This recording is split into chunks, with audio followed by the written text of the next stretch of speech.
These are 4 100-pound batteries. And this is 2 3,000-watt inverters connected together, creating 6,000 watts of power. But what is it for? It's to power this cabin that's in the middle of nowhere. There's no electric lines or water lines that run this far out. But we still want electricity. We still want to be able to power our house and have air conditioner. A system like this works good for off-grid properties or even a backup system if you already have electricity. Today we're going to talk about these 4 batteries that are the backbone of powering this house. And we've been testing these batteries very vigorously and putting them through some heavy testing within the last month. These batteries are made by a company called DE. I removed the battery system that I had in here before and put these batteries exclusively in here to power the house. Now, running these batteries very hard day after day, so far we've had no issues. I did a review on the DE batteries before, and we were able to see the internal build of the battery and the overall quality of it. These are one of the cheapest server rack batteries on the market,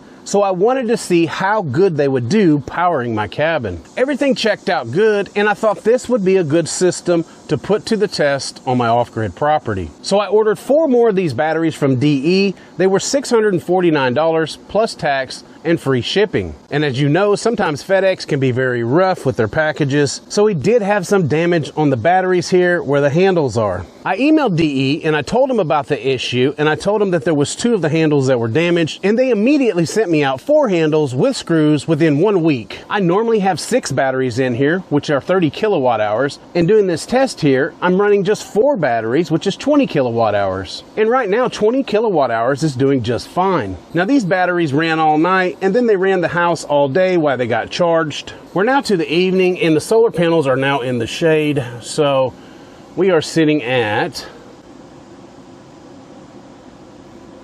94% on all of the batteries. So not bad. I am consuming a lot of power right now because of the air conditioner and the fan and everything else running in the house. So I'm running these batteries as dumb batteries. In other words, they do not have the communication ports hooked to the inverters here. That's not that big of a deal because the EG4 inverters know when to quit giving power to the batteries, and the battery management system in each battery also knows when to stop taking a charge.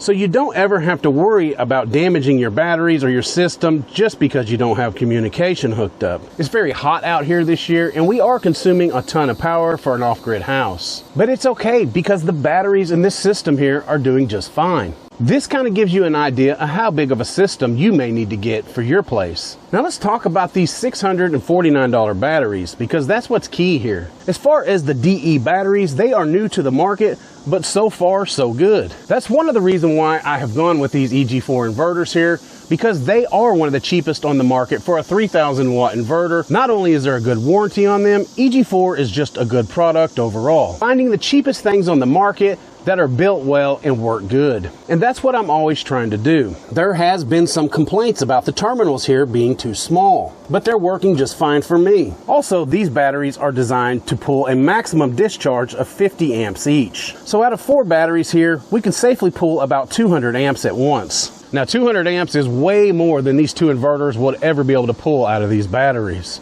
So yeah, this system is sized correctly. These budget batteries come with a nice DC breaker and a neat little touchscreen showing you your battery voltage, your state of charge, how many amps are being pulled from each battery, and how many amps are being put into the battery. Also, this touchscreen will show you each individual battery cell and the status of that battery cell. That will ensure you that each of the battery cells inside the battery internally are working properly. Now, this system is being powered off of 20 solar panels that are 335 watts each. That rates this system at about 7,000 watts worth of solar panels. This is a very good combination of solar panels, batteries, and inverters. And a system like this is fairly easy to install. For testing purposes, I've stood these batteries on their butt like this, but they come with these server rack stands here that you can stack the batteries up like a server rack. That's how I stacked them in my first video on these batteries, and they look pretty cool. And it saves you money, and you don't have to buy a server rack stand to fit the batteries into. Right now, there's nothing but shade out there, and we're getting about 590 watts on one set of panels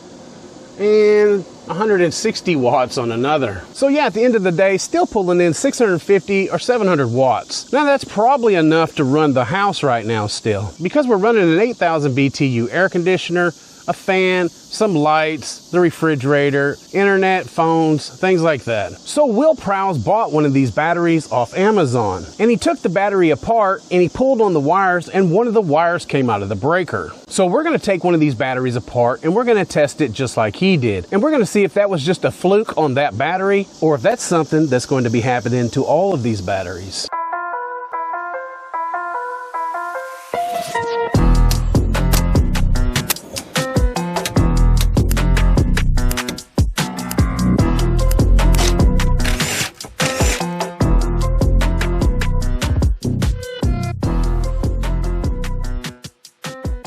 You're in first.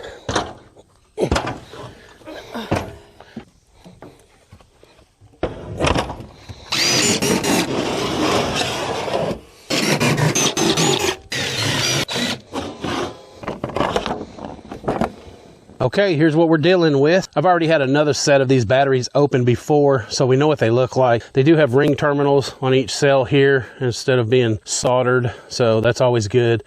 Lots of ring terminals here. Wiring to the BMS here is covered up. Same here. Everything looks good inside here. Even a solid bus bar going from one bank to the next there. Now down here where we have the wiring coming off the negative going to the BMS and the positive going into the breaker here, this is where the issue stood.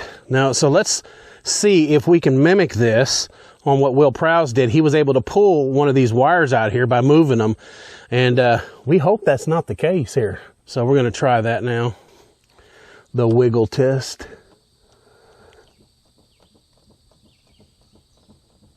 So far, so good. I can't get that one to come out. Let's try this one. All right, so that's not coming out. It's not coming out of the breaker there. Those are in there really good.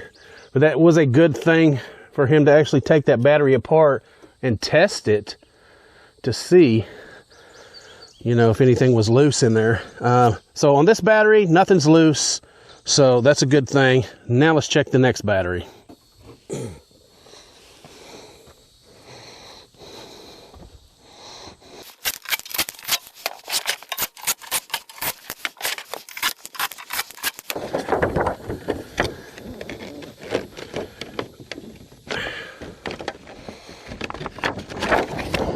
Kind of a little plastic cover here with kind of glue on the sides. You just got to kind of peel it back. Okay, here we are again. I want to test this breaker. Let me lift it up.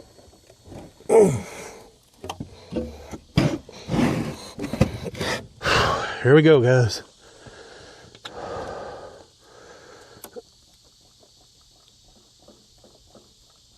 Nothing. Okay, try this one.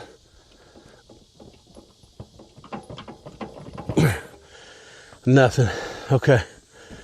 Well, there you go. I mean, right now, I really don't know another server rack battery like this that's going to be cheaper than $649. So yeah, in my opinion, if you're looking for a decent battery like this for off-grid use or even for a home backup system, this could be a good one for you. I feel that way because this battery's been solid so far for me. This is a total of 10 of these DE batteries that I've owned, and so far I haven't had any problems out of them. Okay, well that makes me feel a lot better because I've been running these batteries very hard on my off-grid system here. As a matter of fact, this morning I ran the batteries down to 28% from 100% last night whenever they stopped charging from the solar panels. I did everything in my power to pull as much power as I could out of the house, leaving everything on all night long. You know, I'm just trying to really cycle these batteries really hard. I want to really check them out. I want to really see if they'll hold up.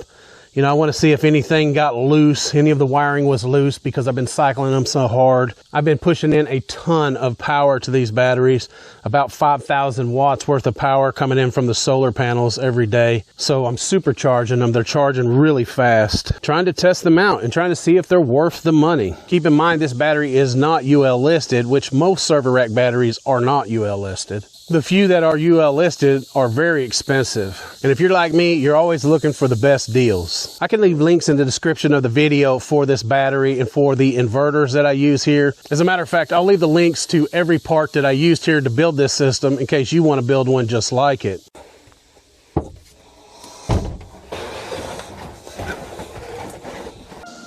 So yeah, there it is, guys. I'm going to put these batteries to use. I'm going to go inside and get cooled off with the air conditioner and the fan, and we'll see you in the next video.